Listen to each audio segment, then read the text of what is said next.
Jesus chose 12 apostles from his followers and gave them special training. He sent them out to teach his message, saying, "As the Father has sent me, I also send you." The apostles became the foundation of the true church. Jesus gave them his own authority, saying, "Whoever listens to you listens to me. Whoever rejects you rejects me." History, both religious and non-religious, clearly shows that Jesus Christ founded a church. After Jesus taught people what they needed to believe and do, he chose 12 followers and trained them more deeply. He called his church a kingdom, which shows that it has order and authority. He said, "You did not choose me, but I chose you." John chapter 15 verse 16. Jesus did not teach these men just for their own sake, but so they could be the foundation of his church. God came to save all people, not only a few disciples. Jesus told these chosen men, "As the Father has sent me, I also send you," and told them to teach his message to the whole world. He promised salvation to those who believed and warned of condemnation for those who refused. He who believes and is baptized shall be saved, but he who does not believe shall be condemned. Mark chapter 16 verse 16. God is fair, and he would not warn people unless he provided a way for them to believe. This way is his church, which all people are meant to join. Jesus gave his apostles not only authority, but also special powers. They had the power to baptize, when Jesus said, "Go and make disciples of all nations, baptizing them." Matt 28-19. B. They had the power to forgive sins, when Jesus said, "Whose sins you forgive, they are forgiven." John chapter 20 verse 23. C. They had the power to rule in the church, when Jesus said, "He who hears you hears me." Luke chapter 10 verse 16, and, "Whatever you bind on earth shall be bound in heaven." Matt 18:18. D.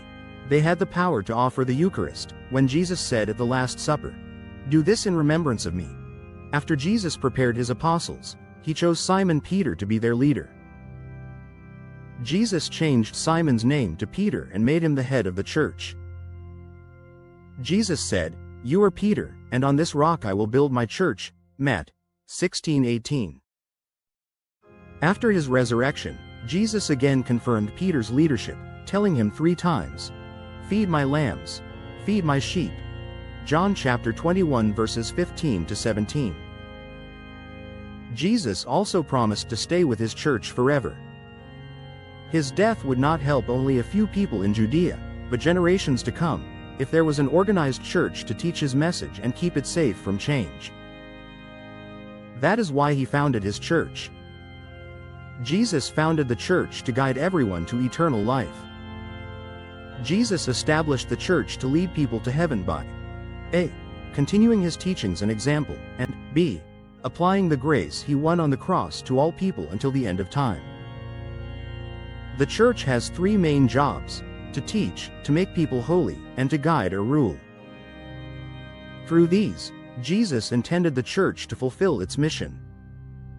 After Pentecost, the apostles began spreading the gospel to all nations. Their mission continues today through their successors. On the first Pentecost, about 3,000 people joined the church after Peter's sermon. These were the first converts after Jesus' ascension. The church Christ founded was a visible group with clear marks. No one can deny that Jesus gathered disciples and chose 12 apostles, giving them special instructions. This was clearly visible. Jesus said that someone who refused to listen, even to the church, should be treated like an outsider. Matt 18:17. He also told the apostles they would have authority to bind and loose. A group must be visible in order to be obeyed. Jesus compared his church to a city on a hill that cannot be hidden.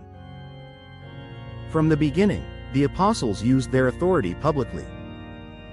They did not simply give advice, they gave commands as leaders. Saint Paul even excommunicated a sinner in Corinth and told the Hebrews, "Obey your leaders." Heb 13:17. This shows the church was organized and visible.